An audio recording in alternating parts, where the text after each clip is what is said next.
For you guys that follow me on Instagram, Hamler269, you've probably over the last couple of years seen some updates on this project. This is a 2/3 scale Colt 1911 I made.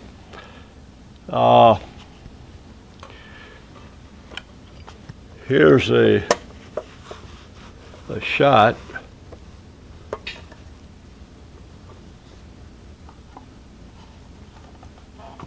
of all the components in the 1911 miniature. It was a pretty challenging project. What we're going to do today is I'm going to show you one of the challenges that I came up against and how I solved it. The two main components, the two main castings of the 1911 were the frame and the receiver. Well, one of the challenges that I had on the receiver is I had to go in there and clean up the internals of the casting so that so the barrel would fit in there and work properly. So what I came up with is a little sanding, round sanding disc here that was able to fit inside there. I made it to tolerances that I wanted and worked very efficiently.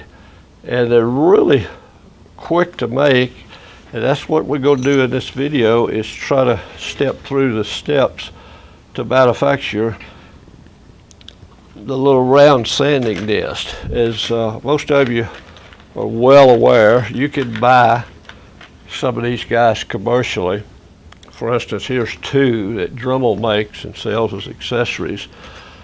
The only problem is you're stuck with whatever diameter the manufacturer has on the market out there. And you'll get into situations occasionally where you need to go in through a clearance hole or a blind hole and do some internal sanding. What I'm doing is, here's a few that I've made over the last couple of months. And they're all made with shop roll or loose sandpaper that's, hanging around the shop. The only other component that you need is the tubing, and you can buy commercial tubing in various different diameters and sizes, manufactured by a company called K&S. And most good hobby stores will have this K&S tubing.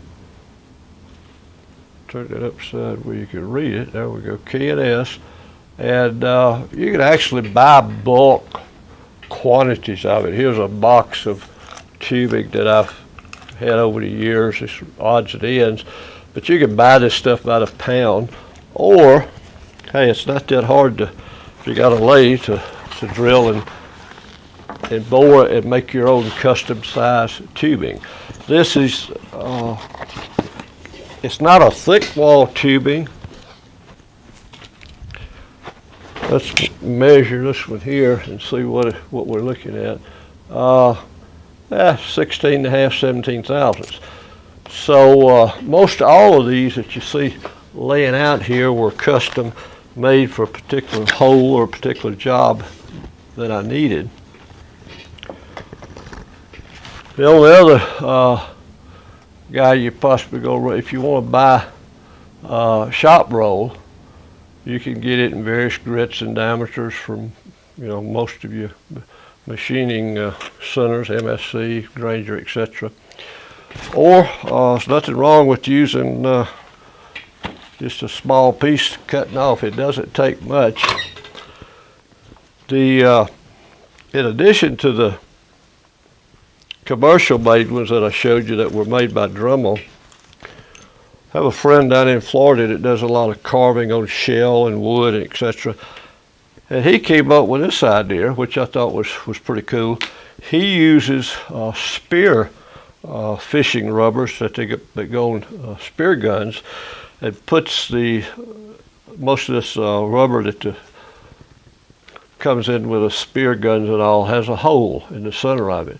And it comes in different diameters. Believe it or not, if you Google or search eBay, you'll find spear tubing out there, all different sizes.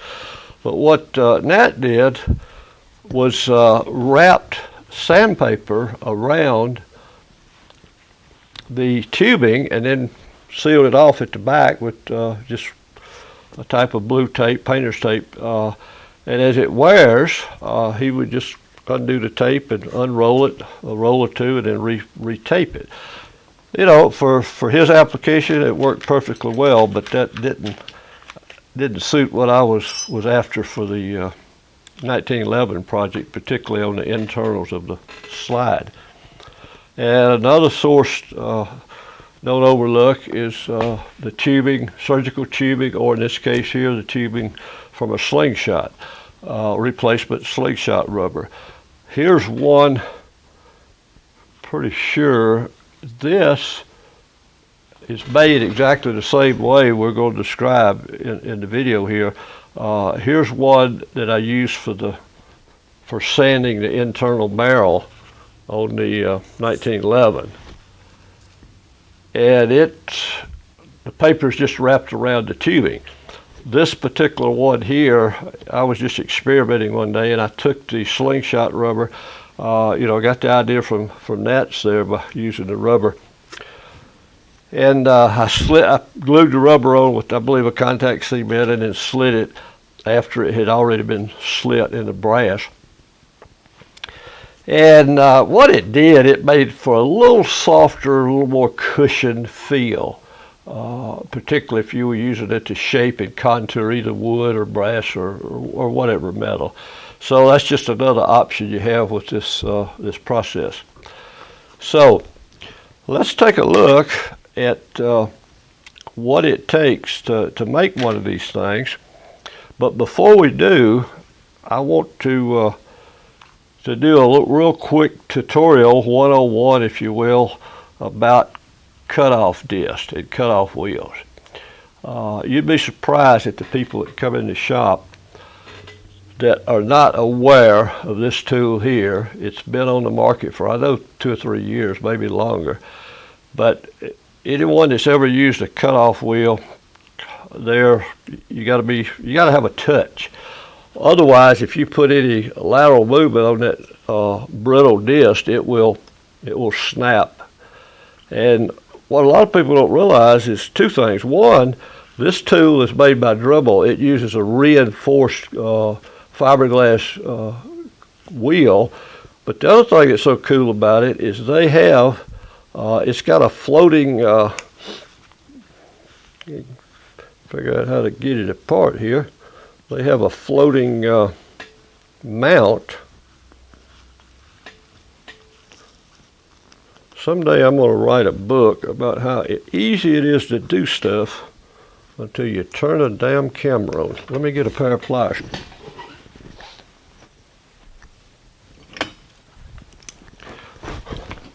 I'll attempt to show you how to get this cutoff wheel off of here.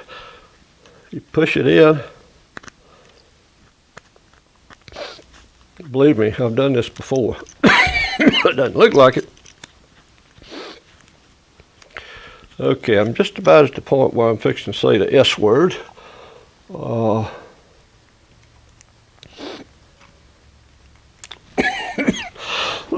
Plus I'm choking to death. Okay, I'm going to stop the camera here for a minute. Okay, 4 hours, 37 minutes, and 22 seconds later, I got it off.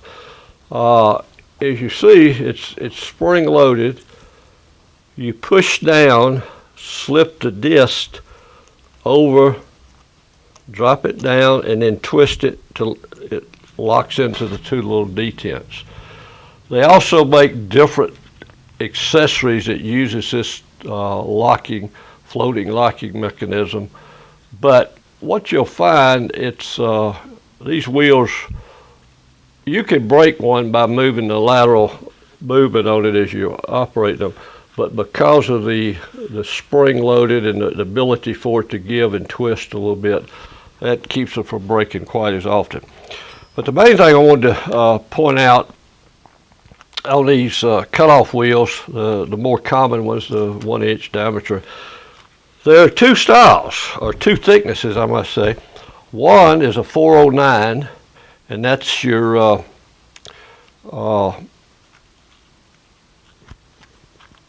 normal, your thinner cutoff wheel, and it measures about, I don't know, 23 thousandths.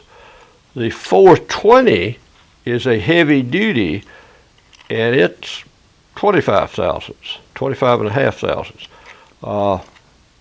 23, 22 and a half, different thicknesses. 420 is a heavy duty thickness, and it measures 38 thousandths. The thinner, or your normal one that most people are aware of, is the 409, which is 23 and a half thousandths. Okay. Now we're going to use that to our advantage in making this tool, and we'll demonstrate just a second. But remember, you got two thicknesses, 409 and a 420. You're going to need both of them to manufacture this guy. So let's take a look at how I made this guy.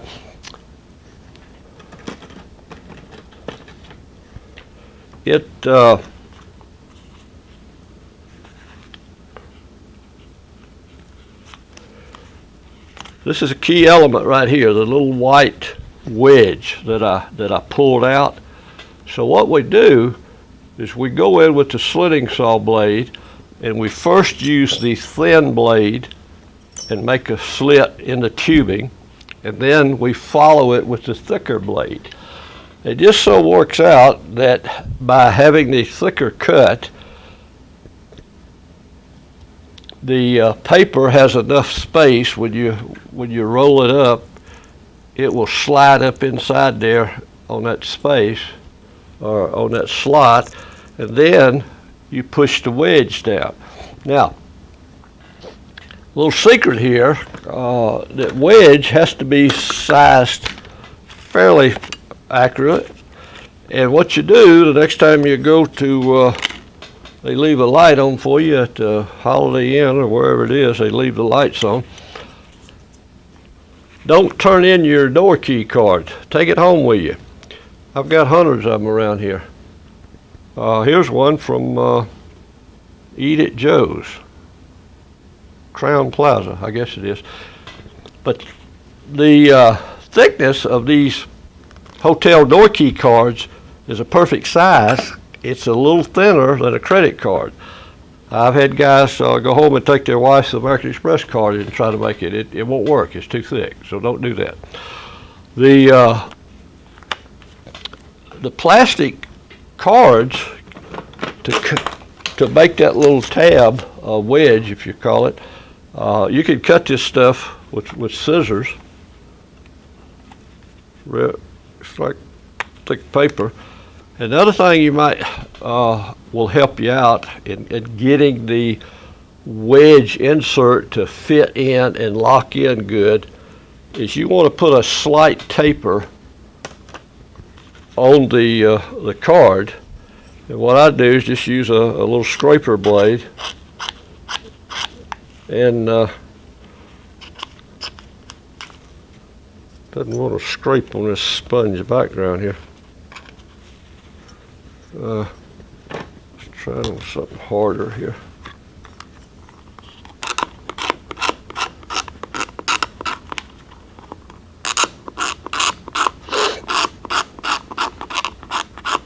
So all I'm doing is scraping away and making a tapered wedge out of this piece of plastic card versus trying to fit it in there at the full thickness of the card. It just works better if you got one edge. The starting edge has got that slight taper on it. I don't know. It's a couple of probably about a third, remove about a third of the material on your taper, and that should be enough. Now, you're going to have to decide what your situation is on what diameter tubing that you use, how long the paper is, and all that stuff. So you can customize it to your need to fit your hole and fit your sanding operation. Like I said, the one for the 1911 had to be a particular diameter and length to get up inside of the slide mechanism. So the other thing is, if you start using tubing to make these round sanding drums, you'll have to turn you a solid piece of metal, brass, 12L14, whatever, and get you a pretty decent fit of the inside of the tubing, and put your little drop of super glue on there and twist it. You can see this is in two pieces. You got the solid piece that goes in the mandrel of your motorized tool going up inside the tubing. I mean, if you wanted to make one all one piece, you could turn that down and bore it out, but it's so much easier to use the tubing. Now, what I'm going to do here is just absolutely baffle you with my skill on how good I am using the cutoff wheel, which means when I try it, it's going to shatter and fly all over the place. But I got a cutoff wheel in here. It's a thin one, okay? And I'm not even going to attempt to, well, find a magic marker. I'll try.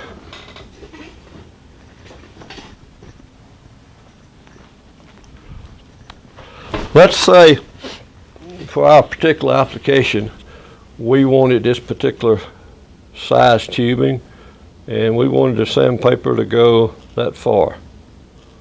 So what I'm going to do is go in there with a slitting saw and make the initial cut with the thin blade.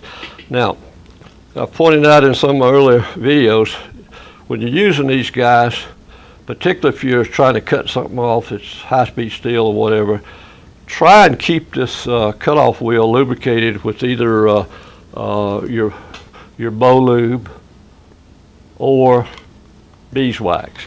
So what I'm going to do before I start cutting, I'm just going to stick it in this beeswax and just kind of load it up just a little bit with the beeswax. That will help the tool stay cooler and cut without getting too hot. When the tool gets hot, that's when they start disintegrating. So I'm going to come in here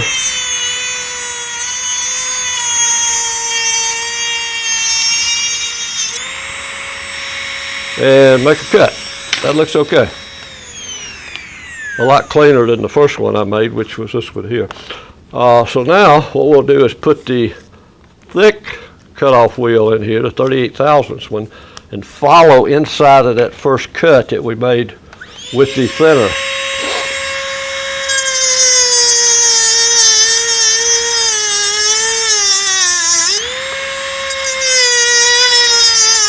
And it kind of guides itself.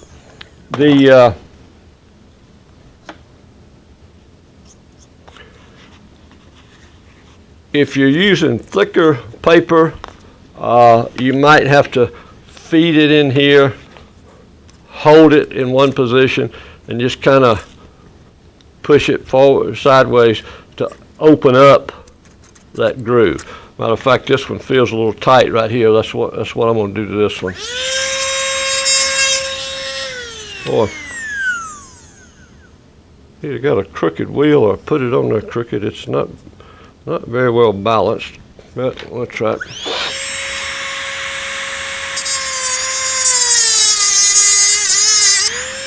There we go. Okay. So you can put a piece of paper in here, cut you off a strip of paper, put it down in there, wrap it around, and measure where you want to cut it off over here, knowing roughly how far it's going to go down in the tube, mark it, and come up with a pretty good guesstimate of your length of paper. Now your width of the paper, of course, is going to follow how deep you want it to go in the tubing. So I just picked up a piece that's laying over here. It's all boogered up. Let's see. We can get it in here and slide it in.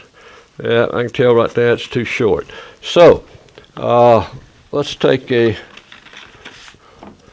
fresh piece. Let's see if this will be long enough. Yeah, that's just about perfect. So what we'll do with a fresh piece of paper is bend it over, I don't know, 1/8 of an inch or so. Bend the other end over and get your patented, what do you call it, fish head hammer, and lay it down on an anvil or something hard, and just tap that paper where you folded it, and that will help it retain its shape.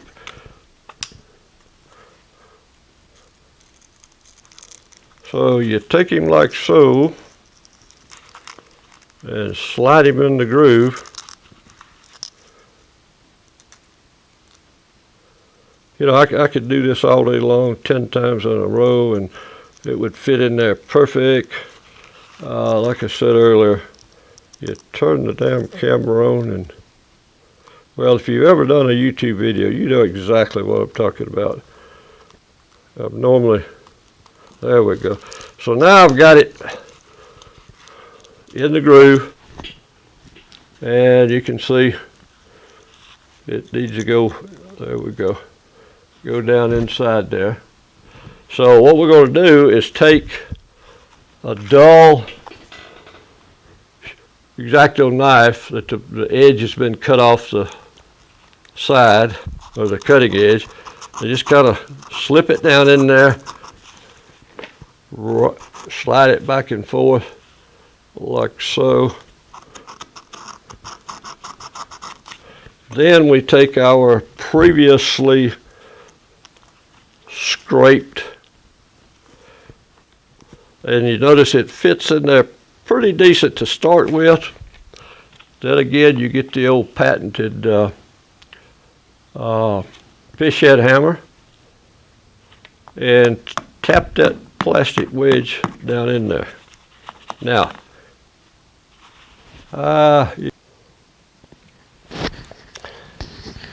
here's the Mountain Man smoking the one we just made. I just tilted it up there so you could get a shot at the inside, but you can see the white wedge, and then off to each side of it, the sandpaper that's been folded back and pinched on the inside. So let's take, let me show you one here, the one that I made. If you look close, you can see the black magic marker on the inside of the slide. And I apologize, I kept calling this the receiver early on. I'll try to correct that on the video. But what I've got, I've got this guy in here, and we'll turn him up.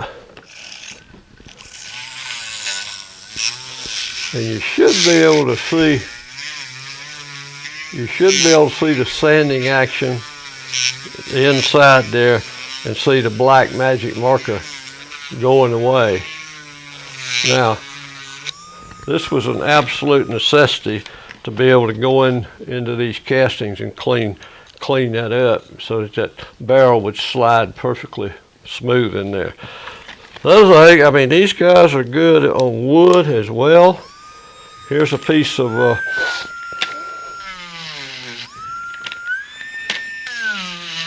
cottonwood bark.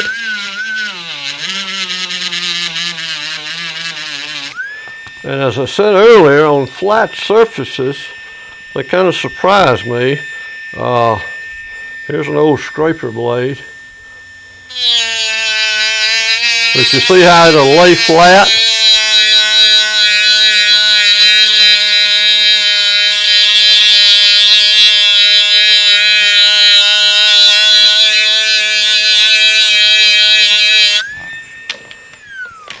I guess one of the biggest advantage of this this style sander is you don't have to put out a lot of extra money to buy custom drums, etc. You know, anything that's any type of sandpaper or abrasive that's laying around in the shop is fair game. Now, just about ready to wrap it up. I saw something sitting over here that might be of interest, and I'll probably pick the camera up and walk over to the drill press to demonstrate this. But don't forget the value of using these Post-its. They're consistent in thickness, and you can tear off as many as you want to build up whatever shim thickness that you want. I had a situation when I was doing the handles. There's a hole that goes all the way through, and then there's a countersunk hole in the front and the back. One is to receive the bushing on the frame. The other one is to receive the screw. And because of different reasons, a couple of them, this hole here and also on the back needed to be, in some cases, increased in depth only a couple of 2 or 3 thousandths. So what I would do is calculate how deep I needed to finish drilling it, measure it, set the drill in the drill press and bottom it out first on the hole that had already been drilled, and I had to go down, say, another 4 or 5 thousandths, whatever. Then after the drill was bottomed out and I set the stop on it so it wouldn't pass that, I would slip the appropriate number of shims, or if you will, Post-its under there to act as shims, and then when I would come down, it would go down that extra 5, 6, 7 thousandths, whatever needed, because the Post-its had raised it up. I don't know. You could also tear these off and stick them in your Bridgeport for your quill stop and things like that. Hey, I'm sure I'm not the only person that's ever come up with that idea, but just put that in your tool bags. You might use it one day. So with that, what I'm going to do real quick is I'm going to walk over and set the camera up, and we're going to take a look at a couple of projects that I got going on, and we'll be doing videos on them pretty soon. And if you see one that you like better than the other, tell me to do that one first, and we'll just see which one's going to be the most popular.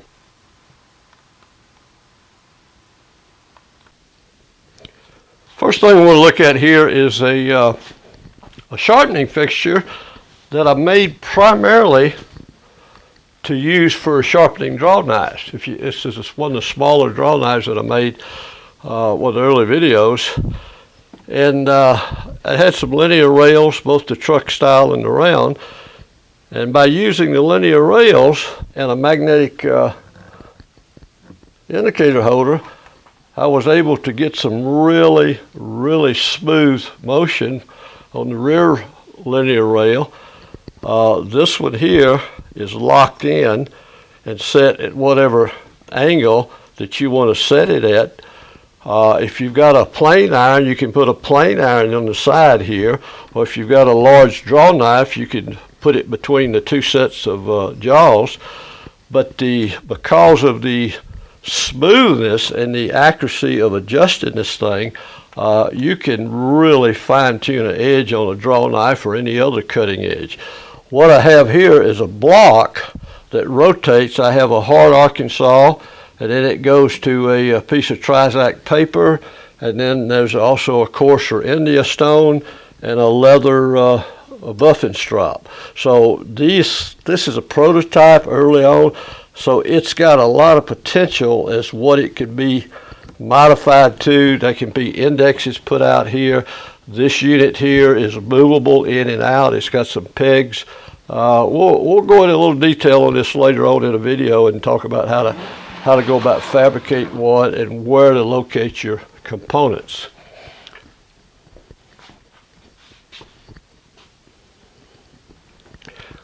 Next on the potential to-do list is these little sanding blocks. There's 3 different styles here. This guy here was the first go around. It uses open-ended belts. There's an Allen wrench that goes in here to tension the belt. The second iteration of it used a continuous belt, and the tensioning mechanism comes in on the side. And then here's a spring-loaded version that you basically compress it and put a pin in there, pull your paper out. But one of the key things on these 3 styles here, you have to have a closed loop sanding belt like used on these commercial plastic ones. Not so on the first, but we'll show you how to make these belts. Big picture, here's a list of the, well, you see the components that goes into this unit here. And we'll cover how to machine these parts and how to fabricate one of these sanding blocks. I use them quite a bit in the process of sanding the receiver, getting them flat, and also the slide before they were engraved. This was a project I did for a friend of mine that builds custom arch type guitars, so he could plane after he had roughed out the profile with a CNC gantry mill, but he needed something to hand plane the inside of the arch back tops. So what I did, I took one of these cheap, inexpensive, they're a Chinese clone of a Miller's patent, a Craftsman, Sears Roebuck made them, but it's just a little small block plate. So what I did is cut it off, open up the throat opening quite wide, and made a bunch of soles. This is rosewood, there's a boxwood, but these soles are held to the body of the plane with a couple of machine screws going into the screw inserts, and you can sculpt, draw your profile. There's enough stock so you can sculpt and make different concave radiuses for concave, convex, I guess, radiuses for working the arch back tops. And what they do is they mount, there's a couple of screws that goes in this fork that holds it in here, and this guy is free to pivot. Not only that, it can be reversed, the handle being down here now, so the plane can be set up to work on the push or the pull stroke. Those of you familiar with Stanley tools, you might recognize this as kind of a knockoff of a Stanley box scraper. And it same concept, but we made it a little bit smaller. And the fact that we could just use one body and multiple inserts, so you could make a whole array of different radius cutters for, and believe it or not, by having this handle and having this ability, this guy to kind of float and pivot, it's a lot easier on your hands than trying to keep a tight grip on this and push it or pull it. You know, typically you'll push it. But my guitar making buddy was very pleased with it. He said it's going to save him hours. So we'll probably go through making a couple of those and show how to sculpt the soles and make the blades to fit them. Here's one for you vice collectors. I love little vices, a little pin vise here. I can't ever remember the manufacturer name on this guy, but this is usually what you find. And what a lot of people didn't realize, this thing had it was part of when they were sold new, it had a metal piece that looked like the pink wax that I'm going to end up casting, and it mounted on the front of the bench. And so if you're using this as a handheld pin vise, then you had the option of bringing it over and dropping it into the fixture on the bench, and you had a permanent attached vise, and you could take it out. It's dovetailed, the side of the vise is dovetailed to fit the bench fixture. Probably cast up a few of those just to see how well it works, but it's pretty unusual piece. And lastly, picture of some of the waxes we're getting ready to cast. We'll try to bring out some more of the old rabbit plates. There's the big one, the daddy, the mama, and the baby. And these other sets of waxes, they are actually reproductions of Stanley. One's a spoke shave, one's a chair scrape. The big ones in front are half scale. The two in the back are third scale, but both of them are quite effective little users. Don't know how many I'm going to make at this point, probably in the neighborhood of 50, maybe 75 each, but they will go pretty fast once I get them finished and get a blade in them. So stay tuned, and if I can get Keith Rucker to call me one day, I'm going to try to get him to come up, and we're going to do a collaboration or whatever. He's always wanted to watch and video the investment casting process, so we might use this as an excuse to do it. So you guys that know Keith Rucker, tell him to get off of his rough and give me a call. Okay, with that, we're going to wrap it up. You guys have a nice day, and hopefully we'll have some more videos coming out pretty soon.